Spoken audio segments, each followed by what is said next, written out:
Hello everyone. I was just looking for the antenna that I wanted to show you, but I couldn't find it.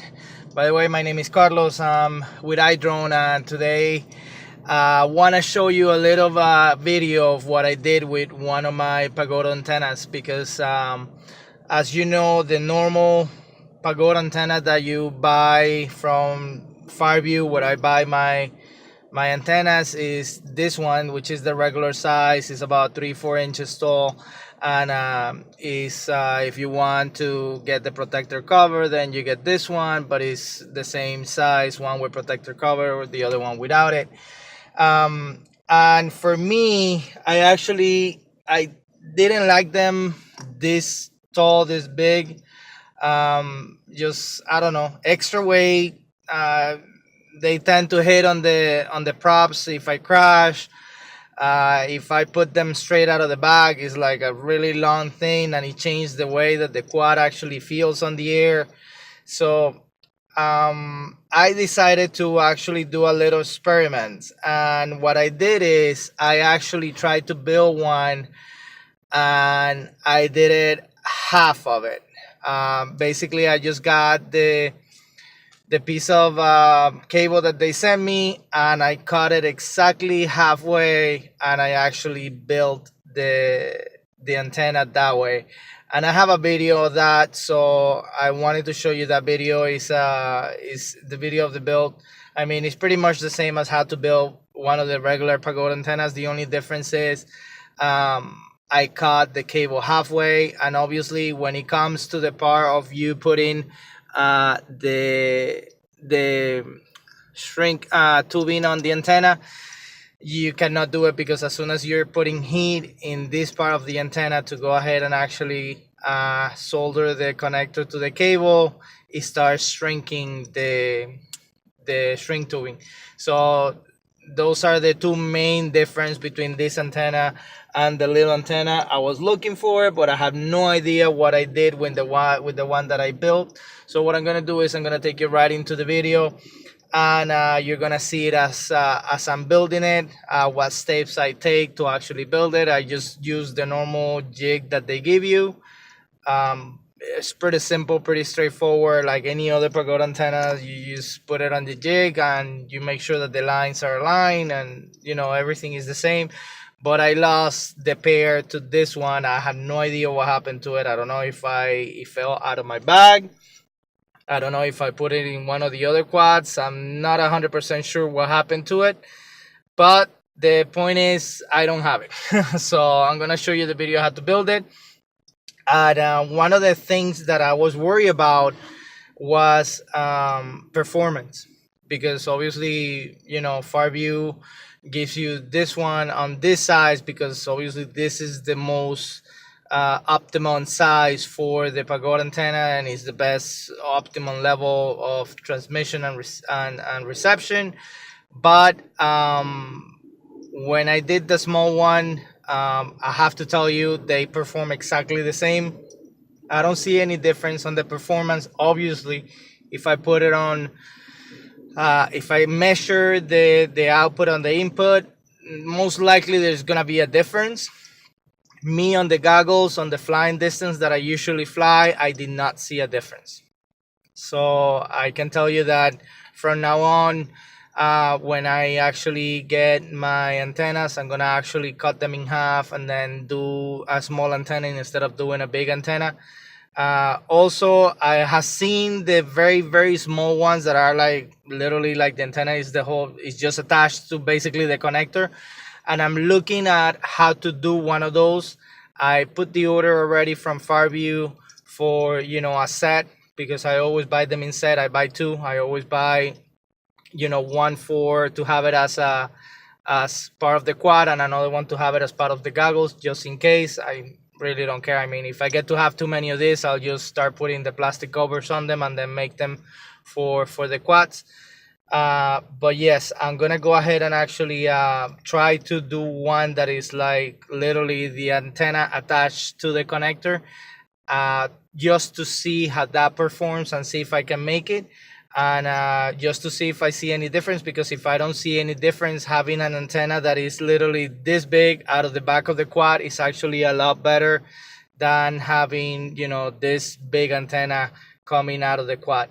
I usually don't fly long distances or anything like that, and so far on the type of flying that I do, like I said, I don't see any difference. So without any further ado, I'm gonna go ahead and actually take you to my bench, and we're gonna go ahead and actually, I'm gonna go ahead and show you the build of the antenna. I hope you like it, and if you have any questions or anything, make sure you leave them on the comments for this video, and I will answer them for you. Okay, so let's go to the table in 3, 2, 1. Whoop. I have seen Pagoda antennas that are basically just like literally like something like this, that are like the antenna and the connector right there. Okay, and when I have taken a look at the actual electronics, like this part here, the print of the electronics looks exactly the same to me as the one that actually goes the full length. I have a background, a little bit of a background on what is radio communications, SWRs, all that stuff. So when you tell me that, you know, if this is the optimum size of the antenna to work, and I do this, what that tells me is that my interference is gonna jump. Is my SWR gonna either jump to hell, or it's gonna create a lot of problems with the signal, where it's gonna be bouncing, it's gonna be absorbing it back, and it's gonna create problems from being in ham radio and all that. I know that your SWRs are something that you have to pay attention to. And then I come to the ones that are like this, and I go like, okay, how the heck does that work?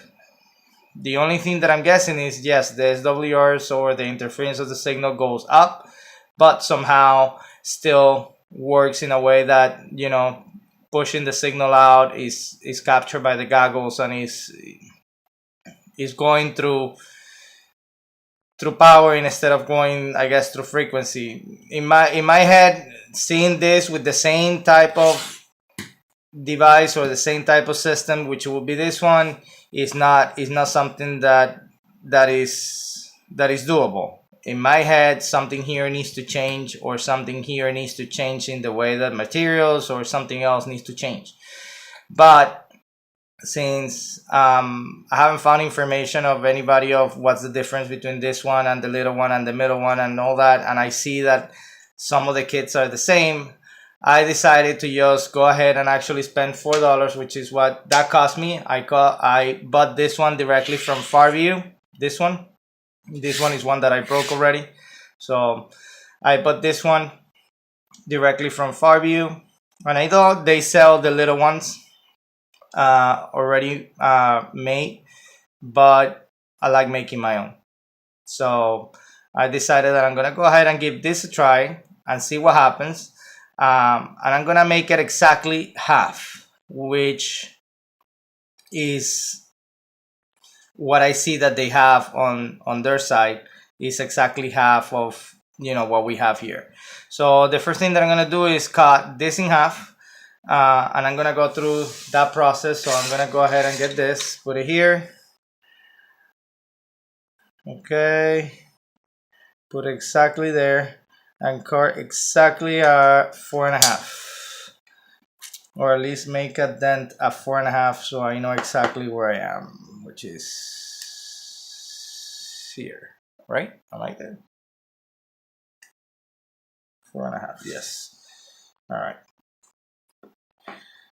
So now that I make my dent there, I'm gonna go ahead and actually finish cutting it.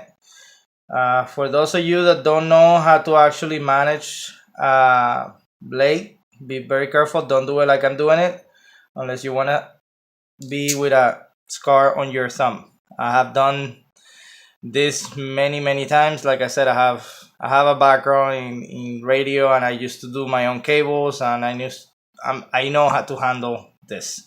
So be very careful. Don't do it like that. It's better to just go ahead and actually go around it and around it and around it until you actually break it. I'm just doing it differently because I basically know what I'm doing. So,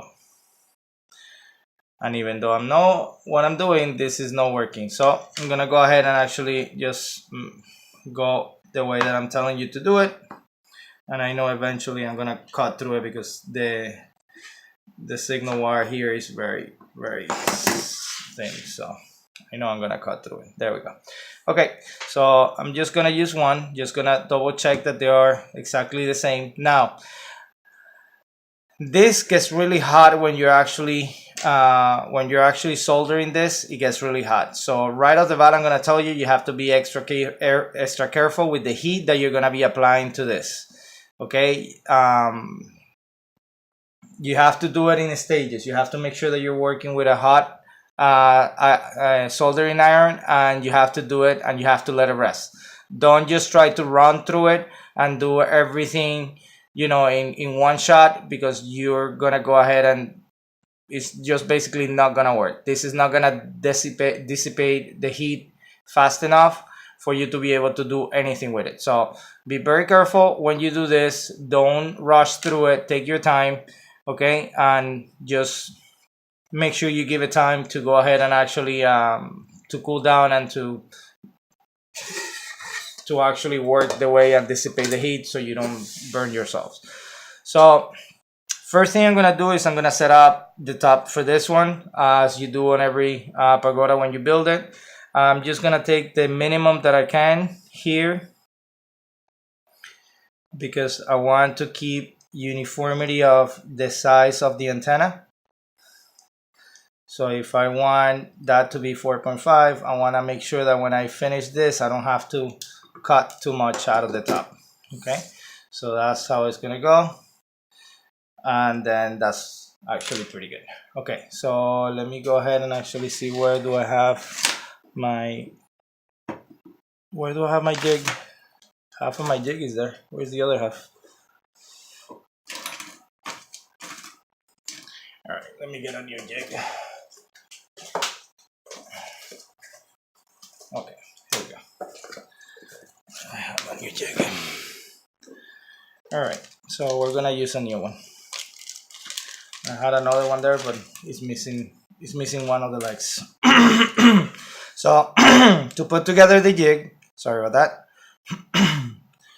You just put this in here, and you put two of them first. Make sure you put two of them. And on the jig, you have two ways of putting two different things. One has like a guide for the wood to go in. The other one is just flat. Give me 1 second. I'm sorry. There we go. Much better. Okay, so what we're gonna do now is we're gonna go ahead and actually put this through. Actually, no, sorry, I'm jumping ahead. You put this part here on the jig. Then we're gonna go ahead and put this part in the jig.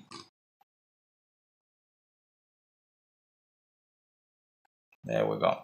So now that is holding that piece in place. And now we're gonna go ahead and put the rest of the jig. I can do this, or I can put the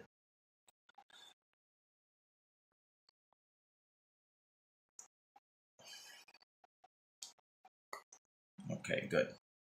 So there we go. All right, so now that we have that there, this is barely gonna make it for the size. This is barely gonna leave me any space to actually do the connector, but I'm still gonna try because I have an idea, I have a feeling, I'm sorry, that this will work. So let's go ahead and actually get that solder in. I have my soldering iron at, I'm gonna have it actually at 375. 375 is pretty hot, but you know, I'm gonna have it at that. What you're gonna do is you're gonna apply heat to this, and then you're gonna wait for that to get hot until it starts melting it, and then just work yourself around here. And like I said, make sure that that you make a good contact with the plate. Okay, once you see that it's absorbing into the mesh, then you know that that's hot enough already. And then we're gonna go ahead and go into the other side.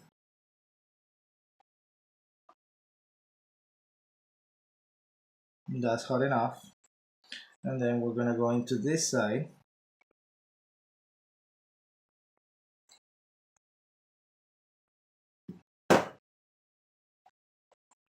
And I'm gonna make sure that I was able to get it all over. And then I'm making good connection with the whole plate. And I'm good. All right. That looks pretty good. That's how it should be looking. Almost no gaps. Okay, and all the way around is actually being sucked in by the mesh of the cable. So that's actually pretty good.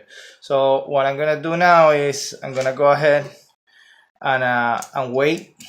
I'm gonna give it about 30 seconds because this is really hot right now. I can actually feel it just by putting, when I'm actually grabbing it, I feel how hot it is.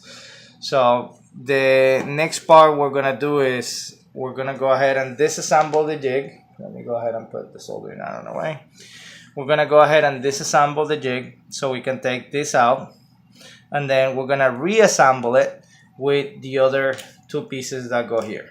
Okay, and you saw how fast I did that one. Well, what you're gonna do on the next one is you're gonna do one disc at a time. You're gonna do the first disc, then you're gonna let it sit, then you're gonna do the second disc, and then you're gonna let it sit. Then the second time that I disarm the jig, that's when I'm gonna go ahead and do the top, and then I'm gonna do the connector at the bottom. Still hot. This actually retains the heat a lot for what I can see. But let's go ahead and actually start undoing this little by little. There we go. And now one here, that's out. One here, that's out. That's out. And this one, actually this one has to come out because I have it the opposite way. Okay. So I'm gonna go ahead and put the jig together again because I want to make sure that I have it ready for the next one. Now, all right, I can handle it. All right, so what we're gonna do now is when you're building a pagoda, you have letters on one side only, and you have mark on both sides. When you're building a pagoda, the letters of the top plate goes to the top, the letters of the bottom plate goes to the bottom, the letters of the very bottom plate goes to the top. So it's top, bottom, top. Okay, so I'm gonna go ahead and put this guy in here. I'm gonna put this guy in here, and I'm gonna go ahead and sit this on the jig. And one thing that you guys need to know is those little lines, they have a purpose, and we're gonna be dealing with those. We're gonna be dealing with those little lines in a second. Okay, those little lines have a purpose, that is to align the signal so it can radiate the signal coming back to you. So you need to make sure that the line on the top and the line on the bottom, that they match. You see how that one match with the one on the bottom? That's how it have to be. This one doesn't have any lines. This one is just, it prevents from the signal to actually leak down into the rest of the antenna, and it holds it there, and it creates that bubble of signal that the Pagoda does, that it creates like a bubble of signal that looks like a marshmallow kind of signal, but imagine that huge in the air and you cannot see it. So basically that's what it does. So now that we have the lines together where they are supposed to go, we're gonna go ahead and actually put the rest of the jig together again. Make sure that all the lines line up. Okay, that's good. We push it in. We make sure that everything is aligned.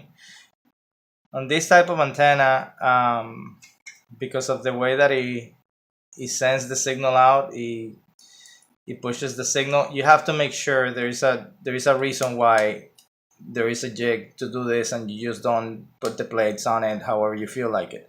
They have to be perfectly parallel to each other.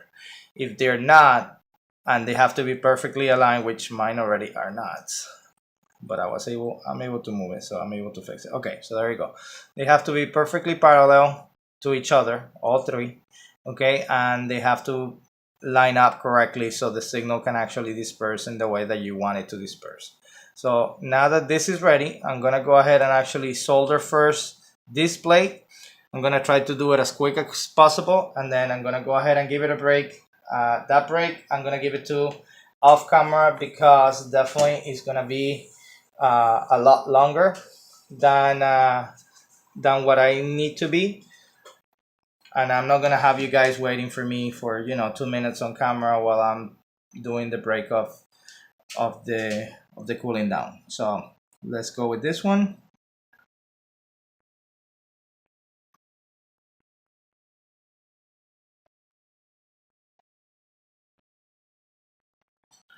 Okay.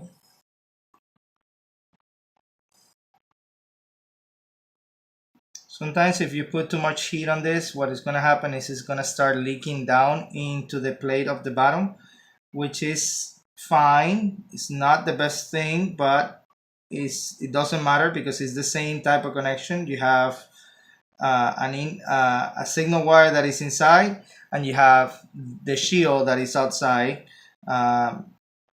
and basically you're just putting this is leaking into the shield part, which it doesn't really affect the way the signal is conducted. So it's not a big deal. So I'm just gonna go ahead and fix this a little bit so it looks better. Have better support. You see that I'm actually doing this really quickly and I'm letting it cool down because I definitely don't want this to heat so much where everything starts leaking, and it actually did. It actually leaked down. I don't know if you can see it. It leaked down a little bit into the bottom plate, but that's fine. That's not a big deal. So now I'm gonna go ahead and let this rest for a little bit. Okay. And then what I'm gonna do is I'm gonna go ahead and do the black plate. The black plate is actually, if you haven't noticed, is the same plate that you use on all the Pagoda antennas. It's the same on the bottom. It doesn't matter whether it's a left-handed or right-handed. This one happens to be a left-handed. The right-handed antennas are the ones that are actually, they are black, as you can see. That's the right-handed antenna. It says RHCP. And this one says LHCP, left-handed antenna, right-handed antenna. So they're color-coded, so you really cannot mess them up. So make sure that one thing that I have to tell you, make sure that when you're buying these type of antennas, that you buy them in pairs. And the reason why I say buy them in pairs is because you want to make sure that you have one on your receiver and one on your transmitter, and that they are both the same polarity. If you have one that is left hand on, let's say, the transmitter, and then you have one that is if you have a left-handed on the transmitter and you have a right-handed on the receiver, then you're gonna create you could fly, but you're not gonna have the same range. It's gonna start giving you interference. It's gonna create problems. It's not recommended. So for you noobs out there, make sure that you don't make the mistake that I did, where I was for a long time trying to fly that right-handed with a left-handed, and I couldn't see crap. And then I was like, what the heck is going on? I thought it was the channel, that I was not in the right channel, and it wasn't the channel. It was just me flying on the wrong polarity of the antenna, and I couldn't even reach the corner of where I was flying. So make sure that you guys know that. Make sure that you guys are aware of that when you do that. This one is kind of difficult to do, but I always get it done either way. So remember to have the right polarity. Don't forget that. That's important. And make sure that all your when you solder everything, that it gets absorbed by the mesh. That's the most important part, that it gets absorbed by the mesh. That will give you the best patch of connection to the antenna. Okay, so this one is done. Okay, so now I definitely have to wait because this is hot and I need to, well, really hot. I have to manipulate this guy now to be able to put the connector on. So I have to manipulate this guy a lot. So I'm not gonna do that until that guy is completely cold, because I definitely don't feel like burning myself today. So let's go ahead and start taking it apart either way. There we go. If you handle it by the antenna itself, it's not hot. The problem is when you actually start touching the metal. The metal is what is hot. Oh, it's okay. I got it back. All right. So this is getting colder because I'm touching it. All right. Not the cleanest of connections, but you know, good enough. One thing that I will tell you is don't try to fix the connection once you take it out of the jig. Once it's out of the jig, you don't touch that solder there. You leave it. If it looks crooked to you, put it back on the jig and realign it and redo it. But do not try to go ahead and fix this while it's outside the jig, because you're gonna lose your distance to the other plates, and it's gonna create a problem. So now what we have to do is prepare. Before I get to this, let me take these parts out so you guys can see them.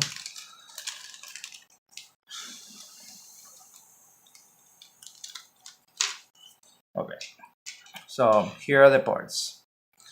On this one, I'm probably gonna have an issue with this guy. This guy is probably gonna get too hot for this guy to stay there. So what I'm thinking is I'm gonna cut this in half and I'm gonna have it there, you know, and hopefully it doesn't melt and I can use it. If not, if it melts, then I'll see what else I can do. So for this, I do the same that I did in the beginning on the top. Just a little cut, as small as you can. You don't need much. Okay, that was actually pretty good. I think that was pretty good. May need to align it a little bit. Let me see if I have something to align with. Yes, I do.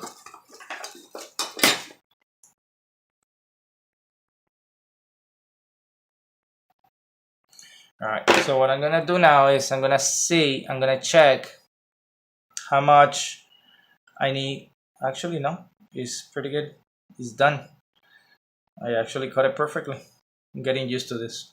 All right, so since that is perfect like that, what I'm gonna do now is I need to go ahead and actually put a little bit of let's see if this works. Not too big. Let me see this here. This is perfect. Is it? No. All right. So I have solution number 2. Here's solution number 2. There you go. That will keep it from moving. All right. So what I'm gonna do now is I'm gonna go ahead and actually get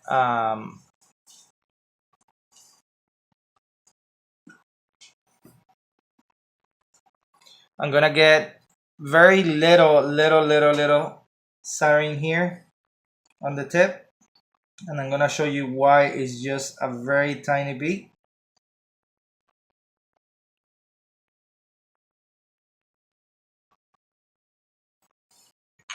And I think that was enough. Yes, that was perfect. And the reason why you want to do that is because the next step is to go ahead and get this guy and actually put it there, and I'm gonna use safety first. Okay, I'm gonna go ahead and put this little guy in there. So I'm gonna grab it with this. I know these are not the optimum for this, but I've been doing this so long that I can do it. All right, so I know it's gonna be very hard for you guys to see it, but basically what I'm doing is I'm heating up and there, it went down. I'm heating up the the solder so I can go ahead and get that guy in there. Okay, and once you heat it up, that guy goes into place, and that's perfectly there. And then what we're gonna do is first this guy, then this guy, and then we're gonna do it slowly. I usually do this all the way through around as one piece, but today, since I know I'm cutting short the distance and this may get extremely hot, I am not gonna do it that way. I'm gonna do it different. I'm gonna take my time and I'm gonna do it slowly. I'm gonna go ahead and cut this off, and I'm gonna go ahead and put this in here. All right, so we put the shrink tubing, and then okay, I need to do that again. Thank God I realized that. And that happens, it's okay. You know, if it happens, you just clean this up, leave it up there on the top, and then let's do it again. Let's get this guy. Don't try to do this with your fingers. The heat on this transfers really quickly, and you're gonna burn your fingers. Ask me how I know. Done that a couple of times already. So, you know, don't do it that way. Okay.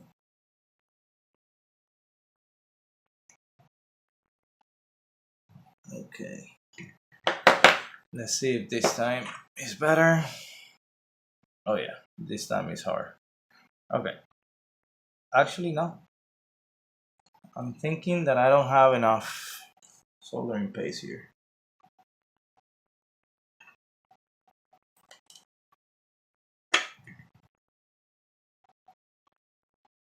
It's good that you guys see these so you know what to expect when, when something like this happens to you.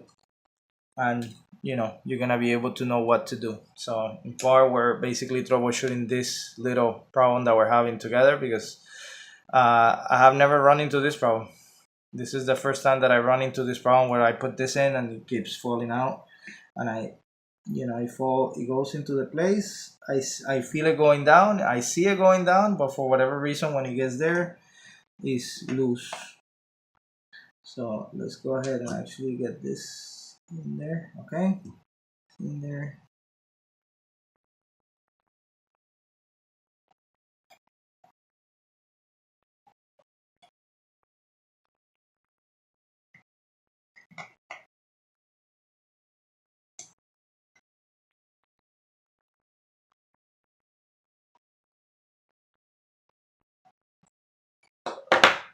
Okay, let's see if this time is better.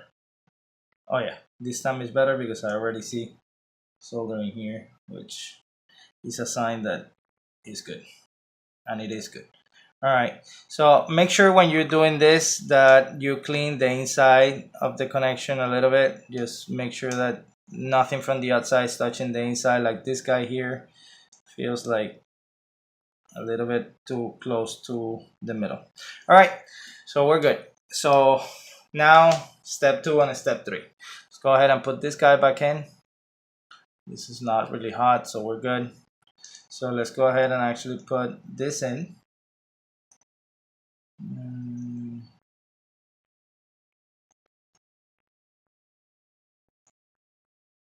I don't know why this one is giving me so much problem. There we go. Okay, so we're in. Yeah, this is gonna melt. I can already tell, just because I know how much heat I'm gonna put on that. I know this guy is gonna melt.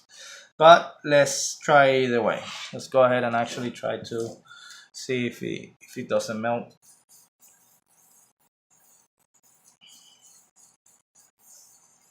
Cleaning the tip of the.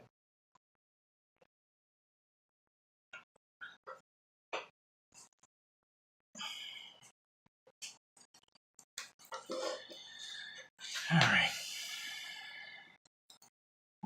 Let's see.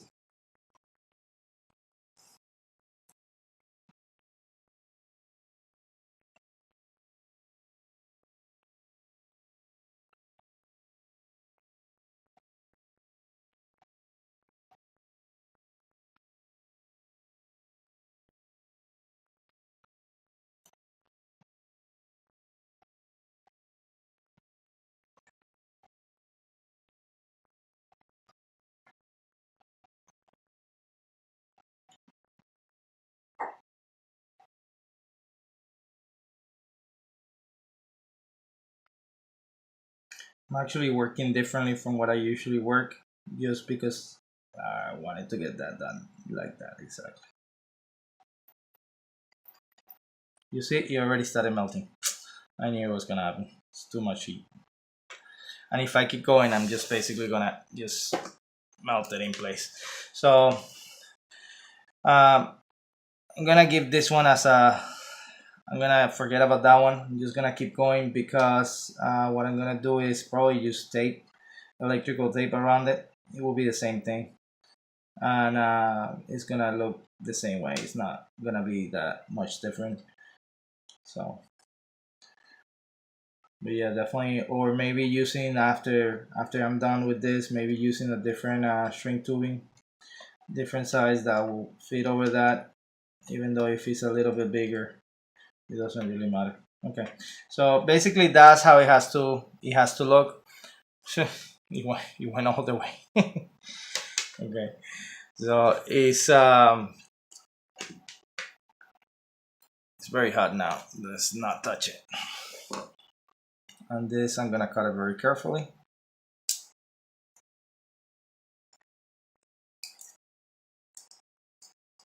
All right, and this is done. And I have some other shrink tubing, and I think I have different sizes that I can use. If not, like I said, I'll go ahead and use electrical tape, or just leave it like that. There's people that just leave it like that. It's not a big deal. So I'm gonna go ahead and do this. I'm gonna put crazy glue. Gorilla Crazy Glue works really good with this printer material. Not all crazy glue work good with this plastic material. Some of them eat the material. You can also use hot glue, or you can use epoxy. It's really up to you what you want to use for that. And one last piece that we forgot to do, and when I say we, I mean me, is the top. So I'm gonna go ahead and do that now. But now this thing is kind of like difficult to stand up here. All right, I'll try to do it like that. Let's see if I can do it. So I'm gonna go ahead and put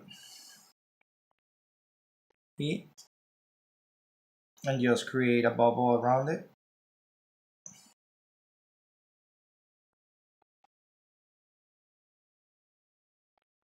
And there it is. That's a good bubble. That is perfect. There you go. Now it looks pretty. All right, so basically that's what I did with this pagoda. I'm gonna go ahead and it's cold already. That's good. So that's what I just did.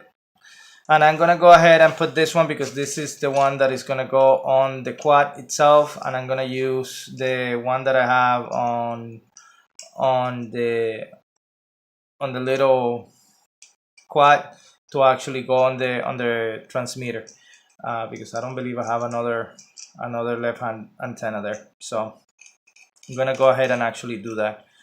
So I'm gonna go ahead and glue this, you guys. I don't have the glue now. I have to go get glue, so it's not gonna be done now. But I want to show you how you're gonna go ahead and glue it. If you see here, there is a little ledge where the antenna rests, and also here in the bottom there is another little ledge where the antenna rests. This is where you're gonna put the glue. This is where you're gonna put the glue, right here. Okay, then you put the antenna, you let it set for a couple of minutes, and then you're ready with the antenna. And I'll let you know the results of this in an upcoming video once I actually test it and I finish it. I finish the testing and everything. I'll let you guys know, how it performed and how it did. Okay, so I hope you guys like this video. If you have any comments, if you have any suggestions, anything you want to say to me, any questions, just leave it down in the comment. Don't forget to subscribe. I'm gonna go ahead and actually do a lot more videos like this one, and I hope you like it. I hope the content is something that is good for you, that you guys can find useful, and help you progress on the hobby. So until next time, thank you for watching. My name is Carlos, and I'm with iDrones, and see you next time. Bye bye.